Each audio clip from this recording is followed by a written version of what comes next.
Good morning, guys. Did not sleep great last night. My body was pretty sore. Even though I got a stretch in, I was still tossing and turning all night long.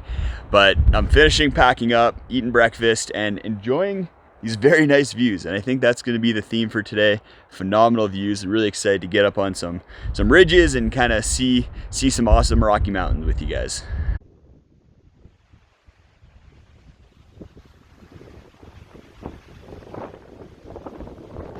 We're gonna jump into gear of the day for today right away, but I forgot to do it yesterday, but it has to be the shoes. Even though they're falling apart a little bit, that heel thing I kind of just attribute more to the terrain than actual falling apart because of use. And they carried me through all day yesterday, 40 kilometers, 2,300 meters of elevation, and I felt pretty good afterwards considering. But for today, it's gonna be the Vargo Dig trowel.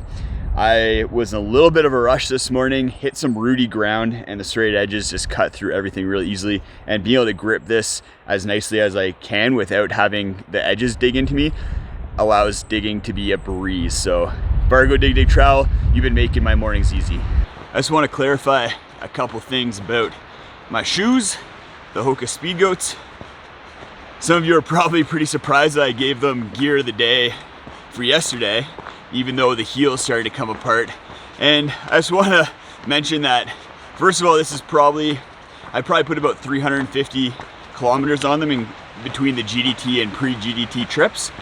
And then they are not made for what I put them through on section A of the GDT. Like all that talus, scrambling. As much as I wish that they could do that and then still be an ultralight hiker, they're not. So if all the trail was like section B had been during section A, then I think they'd probably only be halfway through their life, which is actually phenomenal. If I could get 500, 600, maybe even 700 kilometers out of a pair of Speed Goats on cruisy terrain, then that'd be really good. So yeah, super happy with the shoes, even though the heel's coming apart. That's an easy fix. Everything else with them has been great, and they're still keeping my body feeling good, which is probably the most important thing. I'll let you guys know when we get to camp today whether the super glue is still holding up. I'm optimistic, but you never know. It's not really made to keep shoes together.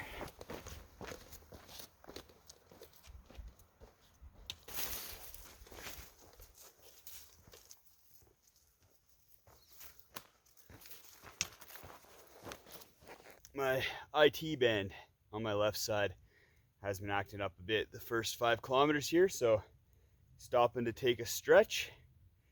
The left side is the side that I had the most problems with in the past, so I'm trying to be careful with it. I was taking it easy this morning.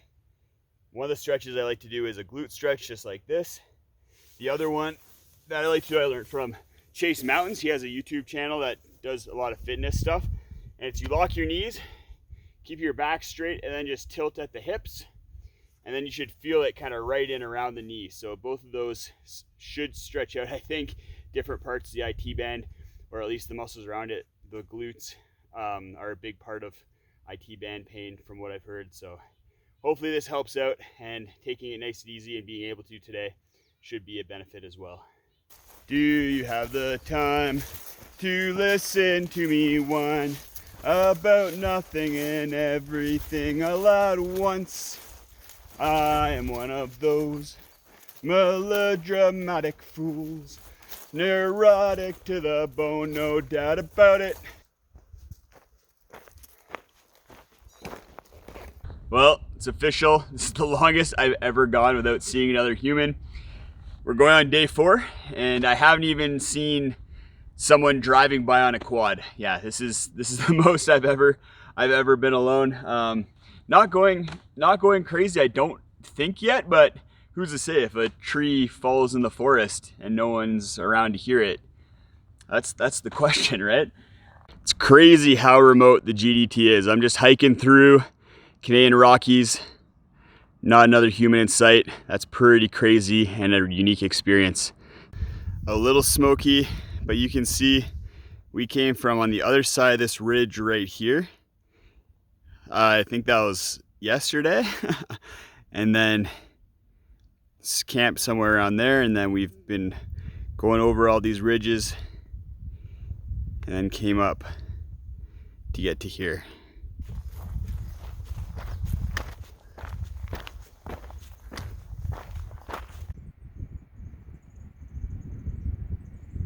This is super fresh, and it makes sense. There's berry bushes all along the trail here, so we're gonna be keeping an eye out for those bears.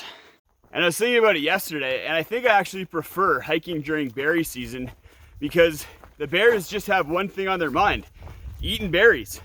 They're not as worried about you or you entering their space. They just want to sit in the berry bushes and get fat.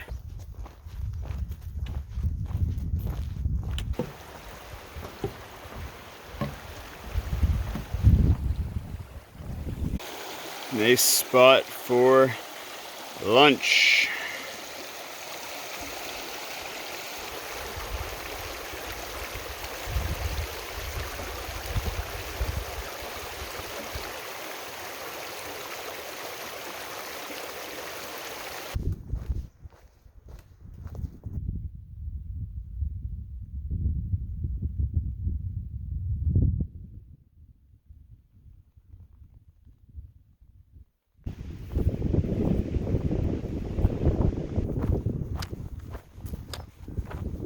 So as we hike up to check out what might be one of the nicest views of the day, I was kind of pondering, I'm doing a 38-day hike, but it's really kind of like 5-7-day hikes. So is that harder or easier than someone who does something like a 12-day hike with no resupplies? Is 37 days, 38 days with 4 resupplies easier or harder than 12 days with no resupplies? You guys let me know in the comments, because I'm not really sure. I think both are difficult in different ways. Maybe the 38 day is more mentally challenging, but yeah, that's what's been on my mind.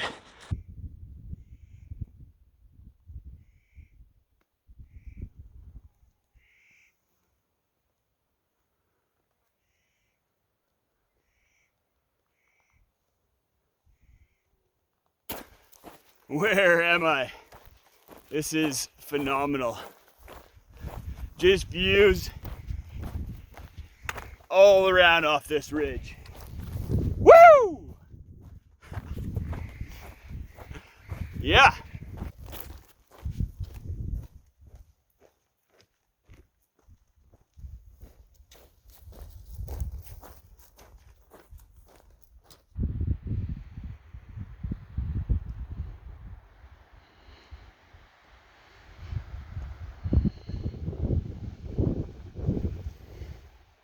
Those were some pretty awesome views, but back into the forest we go.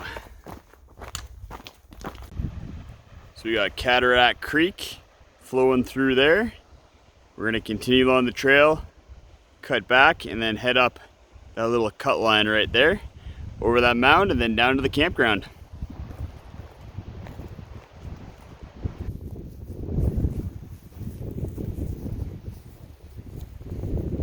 We got to camp, have the Altiplex all set up, my sleep system in there. Today was a good day. I felt good with 33 kilometers after kind of a big day yesterday. Definitely tired, but still making good time.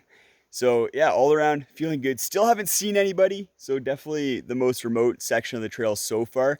I don't think we're gonna hit a more remote area or potential area until the very last section at the end, but this is definitely crazy, probably going on 5 days without seeing another human.